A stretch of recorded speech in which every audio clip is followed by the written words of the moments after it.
Olá, tudo bem? Estamos começando mais um ADM.co, que está na sua quarta temporada. Aqui nesse programa eu bato um papo com administradores e administradoras que são registrados em seus respectivos conselhos regionais de administração e que ocupam ou ocuparam a cadeira de CEO em uma empresa.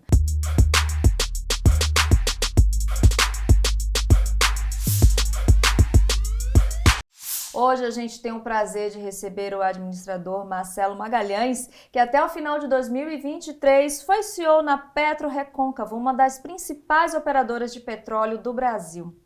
Ele também atua como conselheiro de organizações sociais e em consultoria de projetos de sustentabilidade. Tudo bem, Marcelo? Seja muito bem-vindo aqui ao ADM.co. Tudo ótimo, é um prazer estar aqui, obrigado pelo convite. Imagina, o prazer é todo nosso. E a gente vai iniciar aqui o nosso bate-papo falando do atual momento que você está passando, né? Depois de mais de 40 anos na área executiva, você está em período sabático. Exatamente. Gostaria que você falasse pra gente o que é que te motivou a tirar esse período agora, o que é que você está precisando reconciliar, digamos assim, na sua vida, né? Nesses meses que você tirou, Já anos? são 5 meses e eu não sei se tem data para acabar não. Ainda por enquanto a gente tinha um planejamento de 18 meses, mas como todo planejamento sempre tem um espaço para revisão, né? E o que é que você está buscando nesse período? Olha, é um pouco mais a me conectar comigo mesmo, tá? Eu acho que eu venho de um ciclo muito longo, que foi 16 anos como CEO da PetroRecôncavo. Isso, em geral, é um período longo, né, para uma posição de CEO, não é tão usual assim. Verdade. Graças a Deus, excepcionalmente bem sucedido, tá? Eu peguei uma companhia com 70 funcionários, era uma companhia de capital fechado em 2008. E eu saí, uma companhia com 1.600 funcionários, listada na Bolsa de Valores, com um valor superior a US$ 1 bilhão de valor de mercado. Tá? Então, foi uma trajetória longa, mas extremamente bem sucedida. Né? E houve um momento que eu estava completando 60 anos, né? E também é um momento onde meu filho mais novo estava saindo de casa, né? Minha mulher resolveu fazer psicanálise, ela era advogada, depois de algum tempo ela fez fez psicologia e resolveu exercer a psicanálise. E eu achei que era um momento certo também para eu me permitir uma redescoberta. Tá?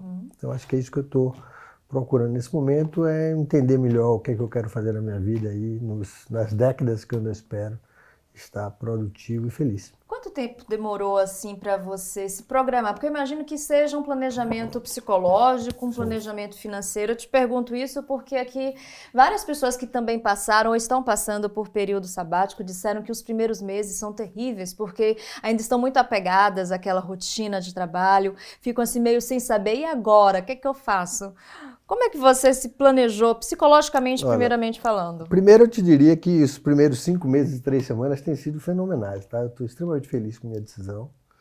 Eu acho que isso resulta do fato de que não foi um arroubo, não foi uma decisão de momento. Foi algo pensado por meses e meses e meses. Eu acho que pelo menos 15 meses antes da minha efetiva saída, eu já comecei a pensar nessa hipótese. Cerca de 13 meses antes, eu comuniquei ao Conselho de Administração da empresa a minha intenção de sair da posição. Nesse processo aí, a gente foi planejando, avaliando a questão financeira, tendo algumas ideias do que a gente queria fazer nos primeiros meses. E eu acho que com uma consciência muito clara de que não é festa, não é as mil maravilhas. Não é férias. Não é férias. Eu tenho, na verdade, tido nesses 5 meses e meio uma agenda muito intensa de coisas muito prazerosas, por exemplo, como fazer uma viagem de surf com meu filho mais velho. Mas também coisas de me dedicar mais tempo à leitura, me dedicar mais tempo à escrita. Eu tenho escrito algumas colunas recentemente no Money Times, então isso é algo que tem me motivado. Toma um bom tempo, porque você tem muita pesquisa e escrever não é algo trivial, né? Você precisa realmente trabalhar muito o texto. Com certeza. Então eu tenho tido uma agenda, eu diria, mais cheia do que eu esperava, tá? Mas não passa, em momento algum tem passado muito essa coisa de de olhar para trás. Eu sinto muita falta das pessoas, porque é uma equipe que, em quase sua totalidade, eu contratei. Aqueles que eu não contratei, que me contrataram, foram pessoas que eu tive uma convivência de quase 2 décadas, né? Então você sente falta das pessoas, mas não, eu estou muito feliz com a minha decisão e não tenho olhado muito para trás, não. Estou querendo olhar cada vez mais para frente. É isso aí, para frente que se anda. Bom, antes da gente passar aqui para outros assuntos, ainda falando sobre esse período sabático, preparação da sucessão. Acho que é um tema que também deve ter te preocupado a partir do momento que você decidiu, né, fazer esse período sabático. Como é que foi esse período de preparação do seu sucessor? Como é que foi com a empresa? Uma das coisas que me levou a tomar essa decisão também no sentido eu fui partícipe de um projeto muito bonito que alcançou resultados muito interessantes. Então eu tenho todo o interesse que isso continue indo muito bem. E houve um momento que eu passei a olhar para mim mesmo e não me ver mais como uma pessoa ideal para aquela cadeira. Tá? Então eu acho que eu pude dar alguma contribuição para o Conselho de Administração no sentido de passar para eles a minha visão do que eu achava que a empresa estava precisando naquele momento. E acaba sendo uma pessoa que eu gosto muito e que tem características distintas de mim. Eu sou uma pessoa que comecei como empreendedor e, como eu te falei aqui, a empresa passou de 70 para 1.600 funcionários. Eu gosto muito de crescer, de contratar, de formar uma equipe. E a empresa estava passando um momento que ela precisava de muito mais de controle, de regras, de procedimentos, e isso requer também um perfil diferente. Então, eu acho que eu pude passar isso para o Conselho de Administração e acho que dei alguma contribuição na definição do meu sucessor. É importante um líder, principalmente de alta performance, saber fazer esse autoconhecimento para saber o momento, olha, esse momento talvez eu não seja tão fundamental aqui, é hora de partir para um outro objetivo, trazer novas pessoas. Como é que se trabalha isso? Eu acho que não é muito fácil, né? Demora algum tempo até a gente falar para a gente mesmo no espelho que talvez alguém possa fazer um trabalho melhor que você naquele momento, tá? Eu acho que o que leva a gente a isso é uma sensação de segurança. Tá? Eu tenho 40 anos de carreira, 60 anos de vida. Acho que eu cheguei num momento que, por conta de toda a experiência de vida profissional que eu tive, eu acho que eu cheguei num momento de maturidade suficiente para poder dizer, olha, é melhor para a companhia, e eu sou acionista da companhia, é melhor para todas essas pessoas que eu contratei e incentivei a se juntar a esse projeto, tá? E é melhor para mim. Né? Também você começa a ter alguns desgastes, algumas questões de saúde em função de um estresse excessivo, de uma carga de trabalho excessiva por muito tempo, né? E uma responsabilidade muito grande, né? Principalmente quando a empresa abre o capital e vai para a Bolsa de Valores, você fica muito mais exposto, as decisões são muito mais escrutinadas, né? Você tem que fazer um papel muito mais político. E eu me considero, sobretudo, um gestor. Tá? Eu acho que eu sou uma pessoa, e eu defino isso bem em alguns dos meus escritos, sejam aqueles que eu publico ou não, eu gosto de executar projetos, tá? E não talvez de ficar tecendo o dia a dia de relações interpessoais ali, entendeu? Então, cada um com suas características. Ainda bem que isso é algo cada vez mais incentivado hoje, que é a diversidade, né? Em todos os sentidos. Não é só a diversidade de raça, de sexo, é a diversidade de visão de mundo, de perspectiva de vida também. Isso aí. São 40 anos, mais de 40 anos de carreira, você já foi auditor, empreendedor, gerente de estratégia de marketing da IBM, até chegar à cadeira de CEO. Conta um pouquinho pra gente como foi o início dessa trajetória. Olha, eu entrei na Universidade Federal da Bahia para o curso de Administração de Empresas muito jovem. Eu fiz vestibular com 16 anos. Muito jovem. Entrei com 17. Se me perguntar, eu não sabia muito bem o que eu estava fazendo ali. Né? Então, mas a vida, acho que às vezes cuida bem da gente. Então, logo no início da minha vida universitária, eu fui recrutado dentro da instituição, dentro da UFPA lá, pela empresa de auditoria, que na época era uma das empresas mais renomadas do mundo, Arthur Andersen. Né? E isso pegou aquele garoto tímido, ainda muito infantil, com 17 anos de idade, para ser muito franco, e trouxe para o mundo do trabalho, trouxe para uma convivência com profissionais mais experientes, trouxe para uma multinacional com processos bem estruturados. me ensinou algo que eu acho fundamental para qualquer administrador que esteja vendo isso, que é você saber contabilidade e finanças. Tá? Então, acho que entrar numa empresa de consultoria, de auditoria naquele momento me deu uma base que eu carrego para a vida inteira. Tá? E aí eu acho que a partir dali os caminhos foram sendo traçados assim, de uma forma não tão planejada como a gente pensa. Tá? Então, eu jamais imaginei chegar a ser Isso que eu ia te perguntar, o que é que você imaginava para a sua carreira já nos primeiros anos? Né? No início você disse que meio que não sabia o que estava fazendo ali na universidade, mas depois que você começou a entender o que era ser administrador, o que é que você imaginava para a sua vida profissional? Bom, esse meu trabalho inicial como auditor, ele me deu uma bela experiência de como inúmeras empresas funcionavam, né? De vários tipos, portes e ramos. Né? E a partir dali eu tive essa vontade de empreender. Então eu saí da Arthur Andersen com alguns outros colegas e fundamos uma empresa de consultoria, mas desde o início a gente sabia que a empresa de consultoria era uma espécie de back-office.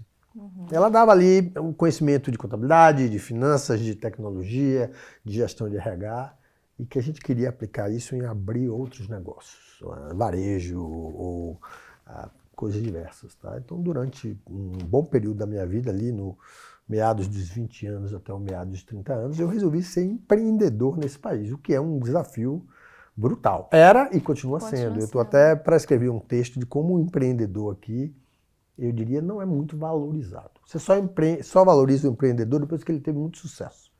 E você precisa valorizar o empreendedor quando ele está começando. Né? Acho que a gente tem uma certa coisa aqui um pouco ideológica de valorizar o trabalhador, que deve ser valorizado, mas eu acho que a gente precisa trazer a mesma coisa para valorizar o empreendedor. Porque em todas as maiores economias do mundo, quem mais gera emprego e renda é o pequeno empresário, que aposta muito, né, que corre um risco muito alto ali e que tem inúmeras dificuldades da burocracia, da questão fiscal desse país. E eu, em algum momento, honestamente, desisti. Tá? Eu acho que a gente não tem que ter vergonha, às vezes, de mudar de ideia ou de realmente reconhecer que a gente deve fazer algo diferente. Em algum momento eu desisti de ser empreendedor, desisti quase que do país, eu revi já um pouco mais maduro do que usualmente, eu estava com 36 anos de idade, eu resolvi fazer um MBA nos Estados Unidos. Eu fui passar 1 ano e 9 meses nos Estados Unidos, na Universidade da Virgínia, para fazer um MBA, numa escola super renomada. Achei que queria voltar, não me imaginei voltar mais como empreendedor, tá?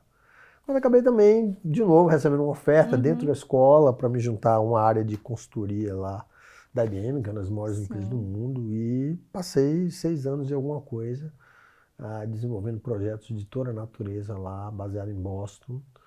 E isso me possibilitou toda a experiência necessária para migrar para algo novo, que era ser executivo. Eu nunca tinha sido executivo. Eu tinha sido executivo enquanto empreendedor, mas eu nunca tinha sido diretor de uma grande corporação. E essa experiência de consultor nos Estados Unidos por 6 anos, com também a experiência cultural, a experiência de vida, de morar fora, de todas as dificuldades que você enfrenta, estando longe de sua família, longe do seu, Você estava da sua zona de lá? conforto. Não, eu estava com uma esposa, fomos com um filho de 4 meses de idade, que é o meu filho mais velho, e tivemos outro filho lá. E aquilo me preparou muito bem, tá? Aí vem todo esse preparo, né? Da contabilidade lá na Arthur Andersen, de ter sido empreendedor e enfrentar uma série de dificuldades, e vir em outro país e ser consultor numa empresa de grande porte. Tudo isso contribuiu para formar aquele que viria a ser o CEO da Petracom. Eu acho que isso tem uma relação muito grande com todo o sucesso que eu alcancei como CEO da Petracom. Antes de te perguntar como você chegou a esse mercado de empresas produtoras de petróleo, fala pra gente então, qual a diferença de ser empreendedor no Brasil e ser empreendedor nos Estados Unidos? Você que teve essas duas experiências. Olha, eu nunca empreendi lá fora. Tá. Né? Eu fui contratado lá fora. Mas a gente viaja, a gente percebe que nós temos aqui um nível de complexidade tributária e um nível de burocracia, tá, que inibe muito a atividade empreendedora. Né? A empresa de pequeno e médio porte não tem um back-office necessário para lidar com todas as complexidades fiscais que a gente tem aqui. Muitas vezes você chega à conclusão de que, mesmo que você queira estar correto em todos os seus pagamentos de impostos, de tributos e obrigações acessórias, você tem que contratar um exército para conseguir isso. Tá? Então, eu acho que isso é algo que a gente tem aqui, Sebrae, tem uma série de organizações, mas eu acho que isso é algo ainda que precisa, na verdade, de uma valorização nacional do empreendedor como alguém que gera emprego, gera renda e gera o crescimento desse país e que está ali, muitas vezes jovem ainda, se arriscando muito, tomando uma opção de, em vez de ter um portfólio de oportunidades, focar em uma coisa só, que é muito risco, né? Sob o ponto de vista financeiro, é um risco que talvez ninguém devesse tomar, né? E aí você, voltando implicitamente à sua pergunta, eu vou trazer uma história bem antiga de um empreendedor que já teve o seu apogeu, que era o Sam Walton, que é o fundador do Walmart, né? E ele fundou o Walmart depois que ele já tinha fracassado 4 ou 5 vezes em outros negócios. E aqui no Brasil você tem um certo estigma de que se você como empreendedor fracassa, é muito difícil você conseguir empreender de novo. Primeiro porque aquela empresa você não consegue fechar, você fica amarrado com o nome não sei aonde, não é? Você fica todo amarrado a um histórico de uma tentativa que não deu certo, eu não chamo isso de fracasso, mas uma tentativa que não deu certo. E aí é muito difícil no Brasil você ser o que é uma coisa muito comum lá fora, que é o serial entrepreneur, né? É aquele cara que ele vai abrindo uma empresa após a outra e ele gosta mesmo de fazer isso, né? De criar um novo negócio. Né? Muitas vezes ele fala, como tudo na vida. Você tem um portfólio de ações, algumas vão render mais, outras vão render menos ou vão render negativamente. E falhar também é um aprendizado, né? Falhar faz parte da experiência, né? Bom, conta pra gente agora como é que você chegou nesse mercado, né, de empresas produtoras de petróleo.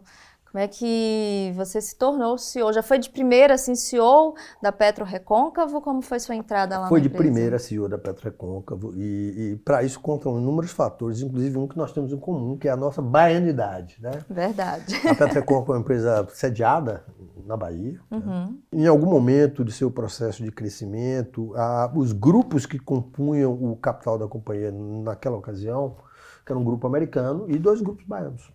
Então eles queriam... eu iria, como novo CEO, suceder um dos fundadores da companhia, né, e que era o antigo CEO. Então, não é muito fácil. Então, eles procuraram buscar alguém que conhecesse muito bem a região, conhecesse a sociedade baiana, conhecesse as pessoas, tivesse contatos em nível, digamos, governamental, em nível também de contratar pessoas, tá? Tivesse um bom relacionamento local, e eu tenho isso tanto pessoalmente quanto pela minha família, que é uma família muito grande. E, ao mesmo tempo, os sócios americanos queriam alguém com toda aquela formação clássica de um MBA, numa universidade top, e inclusive talvez com a própria experiência de ter morado na cultura americana e poder, com isso, se entender melhor com eles e funcionar como eu acho que eu funcionei durante muito tempo, e eu acho que esse era o objetivo deles, como um elemento de unificação ali, de diferentes visões de para onde a empresa deveria ir. Eu acho que eu consegui, durante muito tempo, aglutinar isso e construir uma visão única que resultou em todo esse crescimento e esse sucesso aqui que a gente viu. Bom, a gente sabe que o mercado petroleiro, podemos dizer assim, tem uma grande fatia da nossa, uma importância enorme na nossa economia, mas poucas pessoas conhecem de fato esse mercado.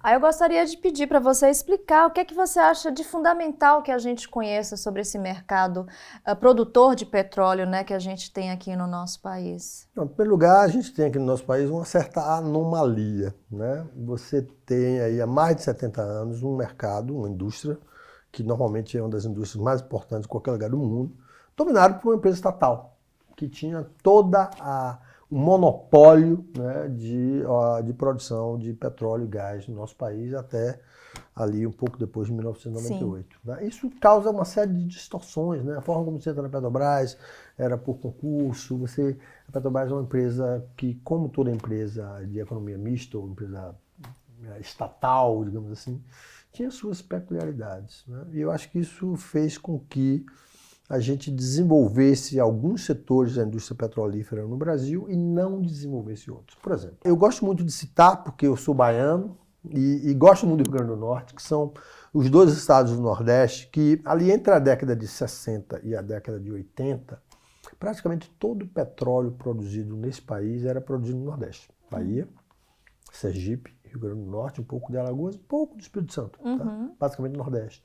Se você não tivesse essa produção onshore, como se chama, quer dizer, uma produção terrestre de petróleo ali no início, você não teria a Petrobras. Isso permitiu à Petrobras, né, ser o que ela é hoje, né, e se tornar muito bem, com muito elogio, talvez a empresa que detém a maior tecnologia de exploração de águas profundas do mundo. Mas no momento que ela se virou ali para as águas profundas, primeiro na Baía de Campos, depois no pré-sal, ela meio que esqueceu um pouco o Nordeste. Né?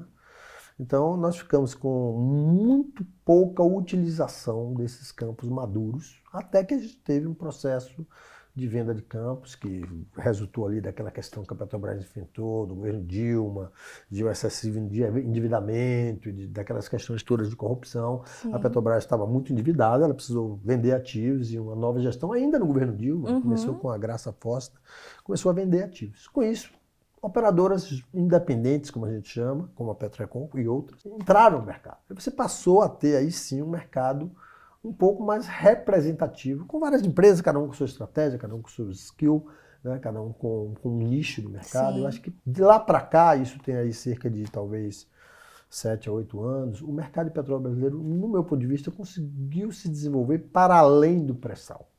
Isso é muito importante, porque o petróleo é um produto nobre e a gente vai continuar convivendo com ele, apesar das questões climáticas e ambientais, por muito tempo.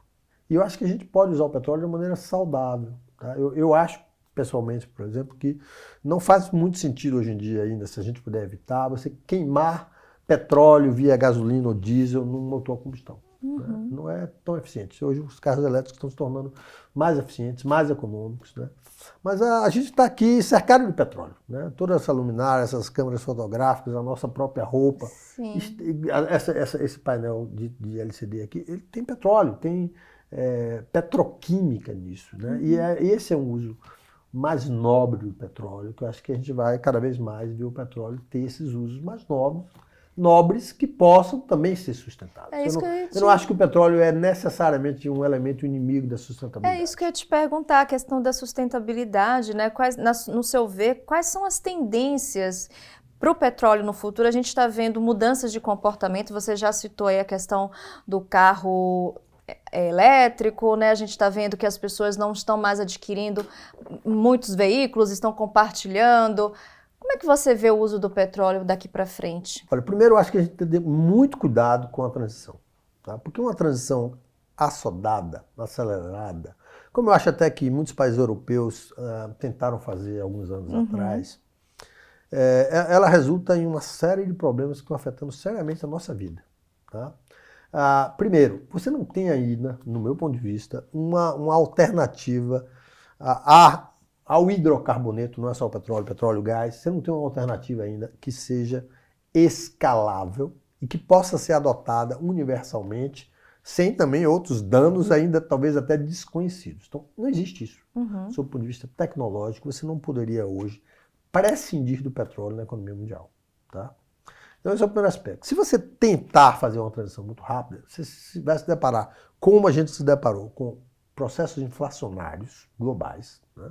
Porque você substitui o petróleo por fontes de energia que ainda precisam de subsídios, que são mais caras e que até que elas cheguem ao ponto de poder ser economicamente viáveis, alguém tem que financiar isso. Sim. E isso gera inflação. Uma outra coisa que isso gera é uma questão geopolítica, né? A própria guerra da Ucrânia, ela é muito em função disso. Quer dizer, a Europa ali estabeleceu uma dependência muito grande do gás, que era então vista como a energia mais limpa do que o petróleo, e com isso ela ficou nas mãos de um poder hegemônico que praticamente produzia todo o gás que era encaminhado ao petróleo, e isso deu poder ali à Rússia naquele momento a invadir a Ucrânia e gerar uma crise muito grande. A gente vê todas as crises que a gente vê aqui no próprio Oriente Médio ainda muito vinculadas a isso. Tá? Então acho que é algo que tem que ser feito de uma forma organizada e que vai demorar. Vou lhe dizer, por exemplo, talvez décadas atrás se começou uma transição para que a gente utilizasse cada vez menos o carvão, que é muito mais poluente do que o petróleo e o gás. Né? Até hoje se usa carvão. Você tem usinas ativas de carvão e talvez muita gente esteja abastecendo no mundo nesse momento os seus carros elétricos com eletricidade gerada a carvão. Né? Então isso é um contrassenso. Então eu acho que a gente tem que saber que eu particularmente estou focando agora nesse momento da minha vida muito em questões de sustentabilidade, reflorestamento, energias mais limpas, mas acho que a gente tem que saber de que é preciso dar tempo ao tempo e fazer isso de uma forma organizada, porque senão os prejuízos podem ser muito grandes e até mesmo os resultados ambientais podem ser muito ruins. Bom, ainda continuando sobre esse assunto, né, sustentabilidade, eu gostaria de saber do Marcelo qual o impacto que uma empresa independente de produção de petróleo age no local que ela atua, né? A gente sabe que o ESG, Environment, Social e Governance, a gente agora está falando do social. Aquela cidade próxima ali daquela empresa, aquela região, como é que fica depois que uma empresa começa a atuar? Excelente pergunta, porque isso foi uma coisa que eu procurava prestar atenção com muita frequência enquanto eu era o CEO de uma empresa independente. Se você observar, a produção dessas empresas, em geral, está concentrada em municípios do Nordeste brasileiro. A maioria, sobretudo no Rio Grande do Norte, no semiárido. Tá? São regiões, por exemplo, no entorno de Mossoró, que você praticamente não tem nenhuma outra alternativa econômica viável. Tem um pouco de castanha, um pouco de sal, geração eólica lá em Mossoró, mas muito pouca alternativa. Tá? E você ainda tem muito petróleo no chão. Tá? E o desafio das empresas independentes é aumentar o fator de recuperação. É você, ao invés de você deixar aquele petróleo lá no chão, porque para uma empresa como a Petrobras se tornou inviável economicamente produzir, você passa para uma empresa que tem outras características, uma estrutura do custo menor, mais agilidade, para que ela continue aquele desenvolvimento, para que você possa extrair o máximo possível daquilo ali. Então, um campo de petróleo em geral, você só consegue extrair, na média, talvez 35% do petróleo está ali. Nós temos muitos campos de petróleo no Nordeste que produzem há 3, 4 décadas e que não chegaram a 15%. Nossa. Então ainda tem muita riqueza ali. Tá? E essa riqueza gera emprego local, gera royalty local. Tá? E, sobretudo, porque para aumentar a produção de um campo maduro, você precisa investir muito. Então, empresas como a PetroRecôncavo, como a 3R, a Origem Energia, elas estão investindo centenas de milhões de dólares no interior do Nordeste. Isso não é muito usual, né? Tá? Não é muito usual. Isso gera não só o ISS ali do serviço, o emprego, que na maior parte das vezes é local, como na medida que os resultados aparecem, você tem mais produção, isso gera royalty. Tá? E todo tipo de impacto tributário. Então você vê uma cidade como Mossoró, ao longo dos últimos 5 anos, é uma transformação impressionante, tá? No nível de atividade econômica, além da indústria do petróleo. Toda a cadeia que vai se beneficiar deste tipo de investimento. Explica pra gente como é que funciona o trabalho de uma empresa dessa. Por exemplo, quem são os concorrentes, quem são os clientes? Por exemplo, a PetroRecôncavo mesmo. Se você pudesse explicar através desse exemplo, quem seriam os concorrentes, os clientes da PetroRecôncavo? Na indústria de petróleo, que produz basicamente uma commodity, a gente quase não usa muito esse termo concorrente. As empresas concorrem por recursos humanos, pessoas, e por capital. Tá. Mas elas não concorrem em si, porque com uma boa commodity, tudo que você produzir, você vai vender. Tá. Depende apenas do preço, mas você vai vender. Então, eu não vou ganhar market share em cima da Maré Rita, porque eu produzi mais petróleo isso mesmo. Tá? O cliente, na maior parte das vezes no Brasil, é a Petrobras. Você começou a ter algumas refinarias privadas que estão comprando óleo dos produtores independentes. E particularmente no caso do gás, além disso, você viveu uma revolução nos últimos anos. Porque ao longo de vários últimos governos, você teve uma mudança muito profunda de toda a parte regulatória da cadeia de gás. Então hoje as empresas independentes vendem gás no mercado. Tá? A PetroRecôncavo, quando eu saí de lá, tinha mais de 15 contratos de gás, com quase todas as distribuidoras de gás do Nordeste e também com alguns clientes de grande porte, grandes consumidores, que poderiam firmar contratos diretos no mercado livre com essas empresas operadoras. Tá? Então o gás passou por uma verdadeira transformação no Brasil. De novo, o gás ainda é considerado um combustível de transição. O Brasil tem um mercado de gás muito pequeno ainda, tanto em termos da cobertura dos gasodutos, como em termos de volume que se produz aqui. Eu acho que tem um potencial enorme de a gente produzir mais gás, de a gente interiorizar o gás. Isso também tem efeitos benéficos, inclusive, do ponto de vista ambiental. Bom, a gente vai voltar agora a falar um pouco mais sobre o Marcelo. Vou pedir, na verdade, que você deixe alguma dica. Muitos de vocês são ainda estudantes de administração e que têm, quem sabe, já esse sonho, né, de se tornar um CEO. Na sua opinião, o que é que esses alunos, esses estudantes precisam focar, precisam se preparar para terem capacidade, né, de alcançar essa posição de CEO de uma empresa? Olha, o curso de administração, ele tende a formar as pessoas muito em generalistas, tá? Eu, de certa forma, permaneci um generalista a minha vida toda.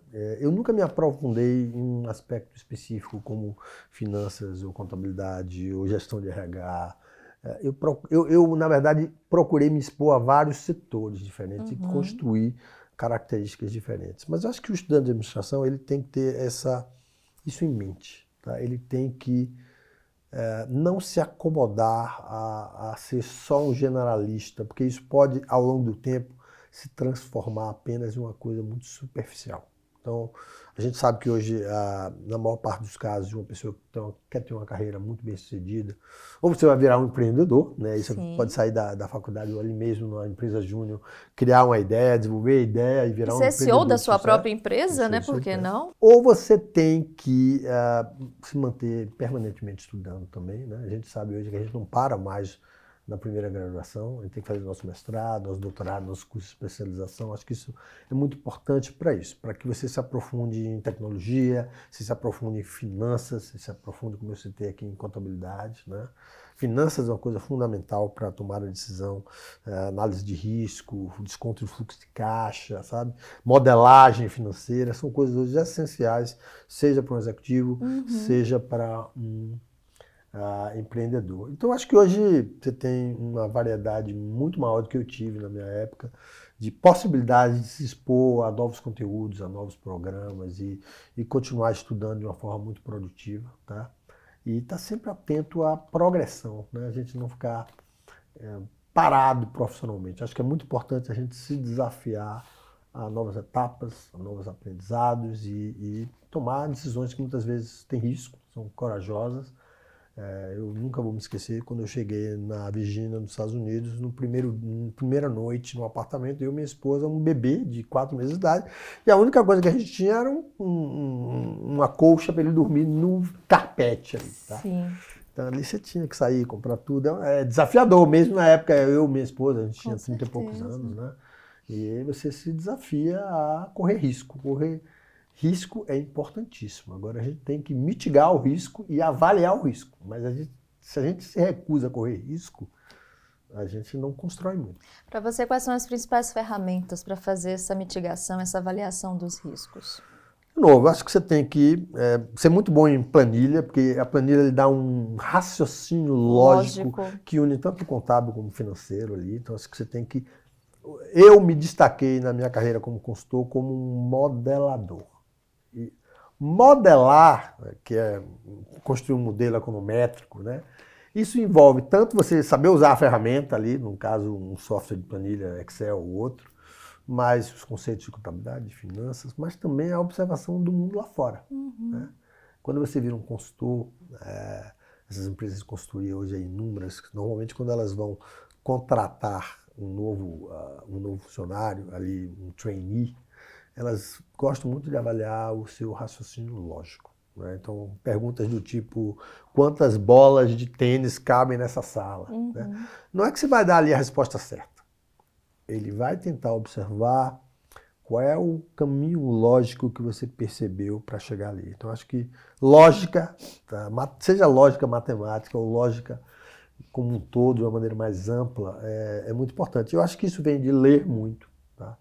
Isso vem de ter, eu acho que talvez se você me perguntasse qual é a qualidade que eu acho que foi mais importante na minha vida e na minha carreira profissional, eu lhe diria que foi a curiosidade. Curiosidade. É a curiosidade que lhe leva a aprender, né? A curiosidade que lhe leva a mudar, né? E é assim que você vai galgando passos importantes para chegar onde você quer. O que mais te incomodou e te estimulava quando CEO? Olha, o que mais me estimulava era a formação de pessoas. Tá. Eu acho que se você me perguntar o que você fez muito bem nos seus 16 anos como CEO da PetroReconcavo, eu vou dizer, eu escolhi uma equipe fenomenal. Tá? Que está toda lá hoje, o novo CEO praticamente não mudou ainda nenhum dos nomes. Bom sinal, né? Deixei lá. E eu criei um programa de trainee, isso em 2010, que ao longo dos anos contratou talvez mais de 50, 60 engenheiros e mais recentemente alguns administradores e economistas. E nós tivemos 3 diretores da companhia nos seus 30 e poucos anos que entraram na companhia como trainee, como primeiro emprego. Tá? Então esse processo de formação de um time. Nem todos eram trainees, outros eu fui buscar em outras posições. Acho que a gente montou um time que levou a Petrecom a obter o sucesso que ela obteve. O que é que você levava ou leva ainda em consideração nessa formação? Acho que aí tem muito... Na identificação tem muito feeling, Tá. né? Identificar quem é que vai trabalhar bem com você, quem é que preenche as condições que você está. E eu acho que você tem que estimular muito. Eu procurei sempre muito dar a essas pessoas desafios, muitas vezes completamente fora da zona do conforto deles. Tá? Tem alguns casos assim muito clássicos de pessoas que tinham uma formação de engenheiro de processo e eu pedi para ele cuidar do TI. E ele saiu excepcionalmente bem. Tá? O diretor de TI da Petrecom é alguém que preenche exatamente essa história que eu acabei de falar. Então, isso eu acho que é muito importante. Identificar, dar uma estrutura de treinamento, de aculturação, de construir junto, ter um projeto que as pessoas queiram, e olha o que eu estava falando ali, né, de um projeto de produzir petróleo, que talvez para a juventude não possa ser tão óbvio que vai ser muito estimulante, mas as pessoas entravam extremamente estimuladas. E a gente tinha uma cultura muito moderna, parecia uma startup, todo dia era uma coisa diferente. Tá? Eu acho que isso foi algo que foi marcante ali naquela história. Maravilha, Marcelo. Bom, a gente está quase chegando ao final aqui do nosso ADM.co. Antes de pedir a dica de leitura ao Marcelo, eu gostaria de saber, durante esse período que você está no sabático, você está acompanhando como é que está o desenvolvimento tecnológico, principalmente nesse setor que você atuou tanto tempo? Eu tenho procurado me manter muito bem informado de muitas coisas. Até porque, como eu estou escrevendo, você precisa ler muito. É necessário, então eu leio, né? 2 ou 3 jornais estrangeiros, 2 ou 3 jornais brasileiros, revista, internet, me expor a muita informação. Tá? Eu não diria da indústria de petróleo. Eu tomei uma decisão não só de sair da Petrecom, eu tomei a decisão de sair da indústria de petróleo e gás. Tá? Eu quero, eventualmente, continuar trabalhando, como você mencionou no início, em questões de sustentabilidade, em projetos sociais. E eu avalio trabalhar na indústria de energia. E energia e sustentabilidade hoje são coisas que caminham juntas. Né? E eu tenho procurado aprender muito, ainda está bem ainda no início, muito sobre de que forma a gente pode buscar produzir e consumir energia de uma forma mais sustentável. Né? Desde plantar uma árvore até você saber quais são as consequências de cada escolha energética que você faz. Porque a gente fala muito da questão da geração de energia, mas a gente tem que se preocupar muito com como é que a gente mesmo consome. Com certeza. Energia. Você compra coisas que vêm de longe, porque elas embutiram ali todo um custo de transporte, de logística. Né? Você usa uma sacola plástica ou uma sacola reciclável. Né? Como é que você trata o seu lixo? São coisas que estão muito próximas a gente, e que a gente, quando olha para a agenda de sustentabilidade, a gente tende sempre a querer muito colocar no outro a responsabilidade que a gente viva num mundo mais sustentável. Mas acho que começa a gente... E é difícil, viu? Você acha que tem a ver sustentabilidade com tecnologia? Elas estão intrinsecamente ligadas? Essencialmente, a tecnologia, não apenas de produção de energia de outras formas, como também a tecnologia aplicada à questão dos subprodutos, dos dejetos, do lixo mesmo gerado, que vai permitir que a gente tenha uma questão sustentável mais sólida. E eu vou te dizer, é muito difícil. Não sei se você já experimentou, por exemplo, separar seu lixo. Não é trivial. Não é trivial, você encontra resistências e você, se você não for muito resiliente, você vai desistir. Não, lá em casa eu tento fazer a separação, mas às vezes eu me pego, peraí, volta tudo, porque são hábitos, né, que a gente tem que para quebrar. É difícil, eu tenho enfrentado dificuldades que eu não posso atribuir a terceiros.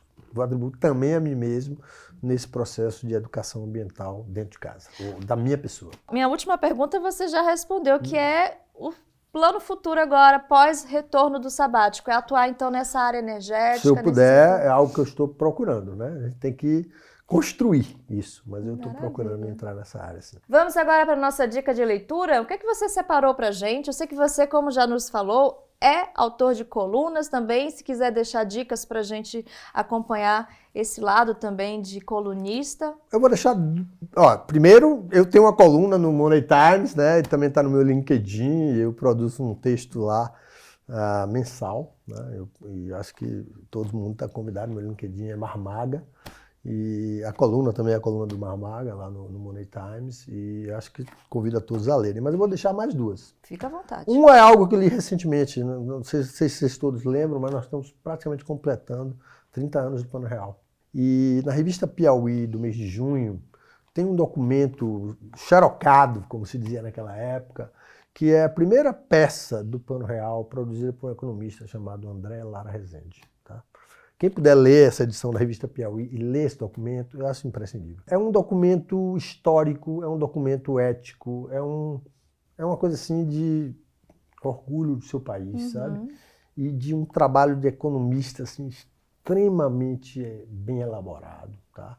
E realmente de cidadania.